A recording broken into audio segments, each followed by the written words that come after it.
we're less than 24 hours away from President Trump's August 1st trade deal deadline. The president is speaking with leaders of multiple countries today in an effort to get those final deals done. Mr. Trump vowed to secure 90 deals in 90 days, but as of now, the administration has fallen short of that goal. Several countries have reached trade deals, while others are facing tariff rates of up to 50%. Let's bring in CBS News White House reporter Willie James Inman for more on this.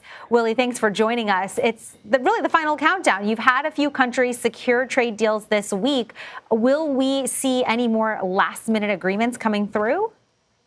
Hey there, Jolene. Good to see you. Well, the press secretary alluded to that just moments ago when she spoke with reporters here at the White House during that briefing. She mentioned that President Trump has been engaging with foreign leaders and that he could potentially announce something with another foreign leader in terms of those deals. We, of course, have seen several countries in recent days. Korea, for instance, the president announcing a deal with that country, but also a major deal and framework struck with the European Union. I know you have been talking about that on our air for quite some time. That is a significant development because the U.S. and the EU have been in this tit-for-tat I guess, trade war, if you could describe it. But there are some other major partners that have been able to negotiate trade deals as well, including Japan, you see on your screen there. But Mexico is still elusive with Canada and Mexico, those two nations.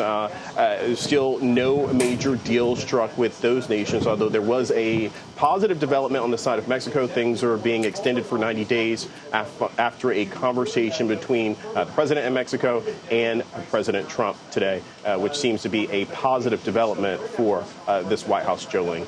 The president also took to Truth Social, saying the fact that Canada is backing a Palestinian state, that could, quote, make it very hard for us to make a trade deal. You know, Canada is obviously not the only country doing this. France and Portugal also moving to recognize Palestine. How is that going to be impacting negotiations over the next less than 24 hours? Yeah, and I'm glad you pointed that out because the president has still negotiated those deals with the EU. You had him sitting down with Keir Starmer, the British Prime Minister, and the UK has moved to do the same thing as well in terms of recognizing Palestine as a state. But nonetheless, the president seems to be picking a fight with Canada. This isn't the first time that the president has picked a fight with Canada.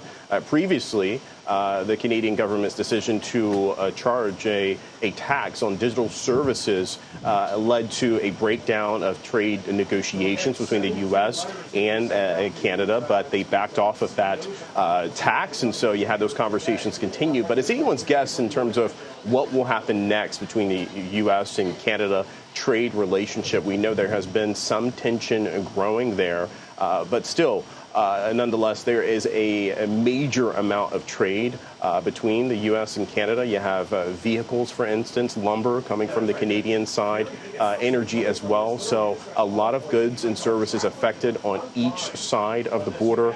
And Canadians will tell you, business leaders there will tell you that Canada needs the U.S., but the U.S. needs Canada just as much, Jolene. Well, Willie James, I want to know, President Trump is also quite busy today lashing out at Federal Reserve Chairman Jerome Powell over the central bank's decision to hold interest rates steady for the fifth time this year. He posted on Truth Social accusing Powell of, in part, being, quote, too angry, too stupid, and too political to have the job of Fed chair. Now, yesterday, this was very noteworthy. Two of the Fed's board members dissented from the interest rate decision. A third abstained. One of those policymakers is a Trump appointee who's on the short list to replace Chair Powell. Powell, by the way, also appointed by President Trump. But this would happen next year when Powell's term is up. And it's, raising concerns over Trump's influence over the independent central bank. What more do you know about where things stand between the Fed and the White House right now? Yeah, I'm glad you broke all of that down, Jolene, because I know you're an expert on not only the Fed, but the economy as a whole. And part of the focus for President Trump has been to urge the Fed chairman, who is independent, along with the Board of Governors, to lower those interest rates. We saw them in that picture you see there. There was some video with it as well, where he essentially joked about it, lowering those rates as they walked off to the side, into the sunset, so to speak.